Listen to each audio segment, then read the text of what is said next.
Assalamualaikum warahmatullahi wabarakatuh. Izin memperkenalkan diri, nama Bagus Yohan Hernando, NPM 22411024, kelas manajemen 22A. Di sini saya akan mempresentasikan materi tentang uji dua rata-rata atau uji main Whitney U.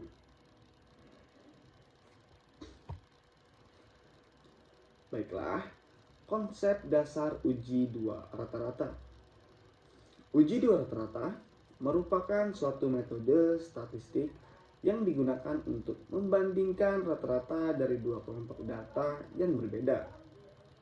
Uji ini berguna dalam mengidentifikasi apakah perbedaan antara dua kelompok tersebut signifikan secara statistik ataukah hanya hasil kebetulan.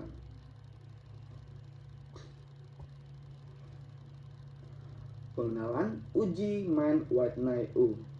Uji Mann-Whitney U adalah metode statistik non-parametrik yang digunakan untuk membandingkan dua kelompok independen dalam hal distribusi nilai-nilai mereka.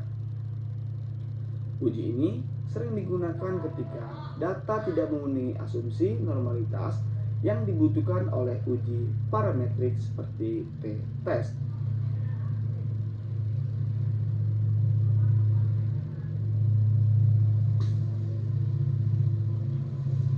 Selanjutnya, uji normalitas data. Uji normalitas data merupakan langkah penting dalam analisis statistik karena banyak uji parametrik yang memerlukan asumsi bahwa data terdistribusi secara normal. Dua uji normalitas yang umum digunakan adalah Kolmogorov, Smirnov, dan Shapiro-Wilk. Berikut adalah penjelasan singkat mengenai keduanya. Yang pertama ada Kolmogorov-Smirnov test.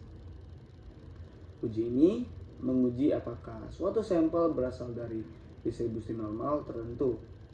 Statistik uji D dihitung berdasarkan selisih antara fungsi distribusi kumulatif empiris dari sampel dengan fungsi distribusi kumulatif teoritis normal. Yang kedua, hipotesis nol atau bisa dibilang HO. Sampel berasal dari distribusi normal. Yang ketiga ada hipotesis alternatif atau bisa dibilang H1. Sampel tidak berasal dari distribusi normal. Dan yang keempat, interpretasi jika nilai V signifikan lebih besar dari tingkat signifikan yang ditentukan biasanya 0,05. Maka HU diterima dan data dianggap berasal dari distribusi normal.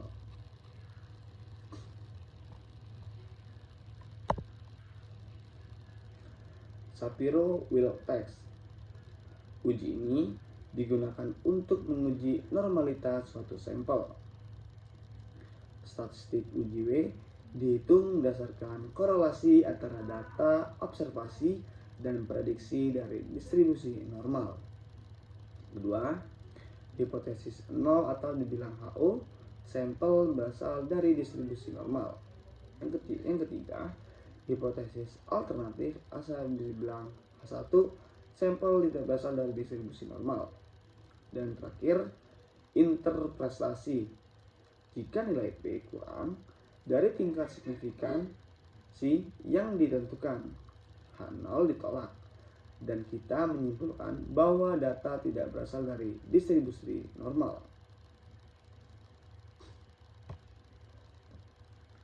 Ini dia langkah-langkah umum uji normalitas data melibatkan.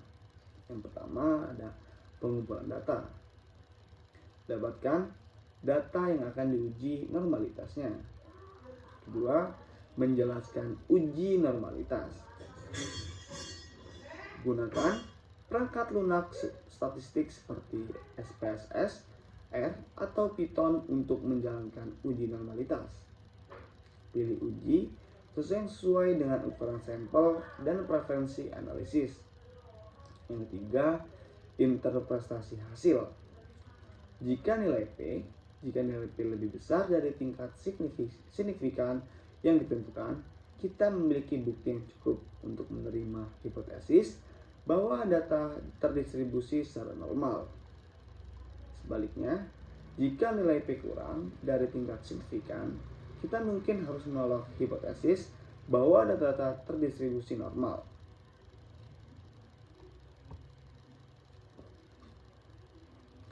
Selanjutnya, uji Mann-Whitney U. Uji Mann-Whitney U adalah uji statistik non-parametrik yang digunakan untuk membandingkan dua kelompok independen. Dalam hal distribusi nilai-nilai mereka. Metode ini juga dikenal sebagai uji Mann-Whitney, uji Wilcoxon-Mann-Whitney, atau uji Wilcoxon. Uji ini cocok digunakan ketika data tidak memenuhi asumsi normalitas atau ketika data berskala ordinal atau interval.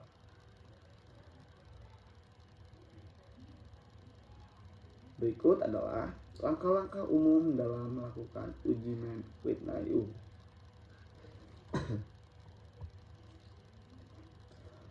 Ini dia langkah-langkah uji Mann-Whitney U.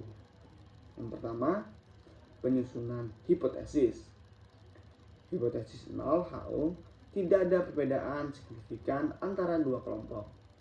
Yang kedua, hipotesis alternatif atau H1, ada perbedaan signifikan antara dua kelompok. Yang kedua, peningkatan data. Gabungkan data dari kedua kelompok dan berikan peringkat pada setiap nilai, mulai dari yang terkecil hingga yang terbesar. Jika ada nilai yang sama, berikan peringkat rata-rata untuk nilai tersebut. Dan terakhir, yang ketiga, penentuan nilai U. Hitung nilai U menggunakan rumus dan tabel distribusi Mann-Whitney. Nilai U mencerminkan sejauh mana peringkat dalam satu kelompok cenderung lebih besar daripada peringkat dalam kelompok lain.